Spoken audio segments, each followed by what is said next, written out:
से लौटूंगा तो बता दूंगा कौन कौन बातों पे चर्चा हुआ है। बेहद कम क्यों करें? बेहद कम का मतलब होता है कि 0 1 वो नहीं है। डेमोक्रेसी में ये सब चलते रहता है। तकरार नहीं है, न कभी था न अभी तकरार है।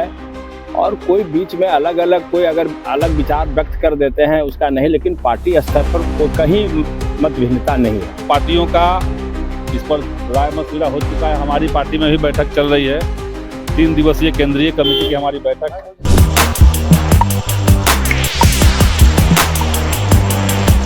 नमस्कार, मेरा नाम है कुणाल और वॉइस ऑफ देख रहे। देखिए, महागठबंधन की आज बड़ी बैठक रखी गई थी तेजस्वी आवास पे, और तेजस्वी यादव भी शामिल थे। महागठबंधन के सारे नेता, सारे विधायक शामिल थे, जिसमें आईपी गुप्ता, सीपीआई के, कांग्रेस के जितने भी विधायक है सारे लोग शामिल थे। और क्या कुछ कह रहे हैं पहले आपको सीधे सुनवाते हैं, दिखाते हैं कौन कौन नेता है।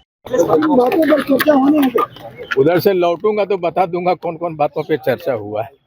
ये कितना महत्वपूर्ण बैठक है? ये बिल्कुल मैं तो बड़े इंतजार में था कि इस तरह की बैठक होनी चाहिए, और ये हुई है। ये तो अच्छी बात है। अब जा रहा हूँ, उधर से लौटूंगा तो बताऊंगा। को हस्तक्षेप करना है एक विपक्ष की पूरी तौर पर जो है ताकत के साथ जो है उसी ताकत को लेके कैसे हमको भूमिका अदा करता है, तो उसके लिए कुछ तो तय करेंगे हम लोग। बेहद कम संख्या कैसे घेरेंगे? उससे क्या होगा, कभी कभी तो आंदोलन में और क्रांति के दौर में अकेला भी क्रांतिकारी रह जाता है। 10 से थोड़े ज्यादा कम हो गया। 10 में तो 22 ही एमएलए था आरजेडी का ना, अभी 25 है ना। तो बेहद कम क्यों करें?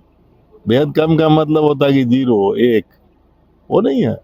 डेमोक्रेसी में ये सब चलते रहता है। गाड़ी बाहर में रहे, पूरी तैयारी है। लॉ एंड ऑर्डर भी मुद्दा होगा, सब चीज होगा। इतना हुआ है, सब मुद्दा होगा। लाई गई है, किन बातों पर चर्चा होगी, क्या एजेंडा रहेगा? स्वाभाविक है, अभी चुनाव संपन्न हुआ है, तो चुनाव में जो परिणाम आया है उस पर हम लोग चिंतन करेंगे, मनन करेंगे और आगे की योजना पर विचार करेंगे। अभी तो अंडरस्टूड है कि परिणाम आने के बाद परिणाम पर ही समीक्षा होगी, और आगे हम लोग को गठबंधन के सभी साथी मिल करके कौन सा एक्शन करेंगे। अभी सत्र भी स्टार्ट होने वाला है, उसमें हमारी क्या भूमिका होगी, इन्हीं बिंदु पर हम लोग विचार विमर्श करेंगे। लेकिन देखा जा रहा है कि आरजेडी जो है वो कह रही है कि हमारे वोट बैंक से कांग्रेस जीती। कांग्रेस के लोग अपनी समीक्षा में कहते हैं कि आरजेडी का साथ नहीं मिला। अभी भी तकरार बाकी है। हम लोग के अंदर कोई तकरार नहीं है, न कभी था न अभी तकरार है। और कोई बीच में अलग अलग कोई अगर अलग विचार व्यक्त कर देते हैं उसका नहीं, लेकिन पार्टी स्तर पर कोई कहीं मत भिन्नता नहीं है। आपको नहीं लगा कि जिस ढंग से एक दूसरे के खिलाफ लड़े, इसके कारण एक बड़ी वजह थी विश्वास? नहीं, वो ठीक है, वो के कारण है, उस पर भी हम लोग विचार विमर्श करेंगे। और जो फ्रेंडली हुआ है, दोस्ताना संघर्ष हुआ है, वो हम लोग की चूक है, उस पर नहीं होना चाहिए। ये हम व्यक्तिगत रूप से यह महसूस करते हैं, और भविष्य में हम लोग और मजबूती से लड़ें और इस तरह की कोई भूल नहीं हो, इस पर भी हम लोग चर्चा करेंगे।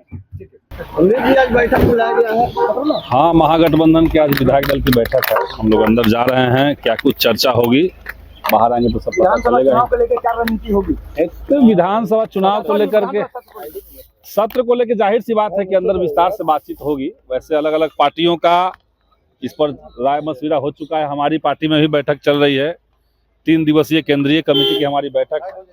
और ये तो साफ साफ दिख रहा है कि ये मैनेज किया हुआ मैंडेट है, और इसमें आगे क्या रणनीति होगी अंदर जाकर के हम लोग एकजुट होकर के, क्योंकि इसमें कोई रणनीति बनाएंगे तो अंदर जाकर के हम लोग बातचीत करेंगे। तो क्या कुछ सुना आपने और देखा भी कि किस तरह से सारे लोग जो है तेजस्वी आवास पे जमा हो रहे हैं। और आज मीटिंग रखी गई थी, जिसमें तेजस्वी यादव दिल्ली से आए। कुछ दिन पहले ही तेजस्वी यादव पूरे परिवार के साथ दिल्ली गए थे, और मीटिंग करने के लिए तेजस्वी जो है वो आए दिल्ली से, और उनके आवास पे मीटिंग रखी गई। सारे सीपीआई, कांग्रेस, सारे दल के नेता जो हैं वो तेजस्वी आवास में पहुंचे थे। मंथन किया गया, हार का वजह जो है वो पता किया गया, सबसे फीडबैक लिया गया कि इतनी करारी हार जो महागठबंधन की कैसे हुई, आगे क्या रणनीति अपनाने वाले हैं वो तो आगे ही मालूम चलेगा। मीटिंग के बाद क्या कुछ होने वाला है, सबसे पहले आप तक पहुंचाएंगे। बने रहिए हमारे साथ। बहुत बहुत धन्यवाद।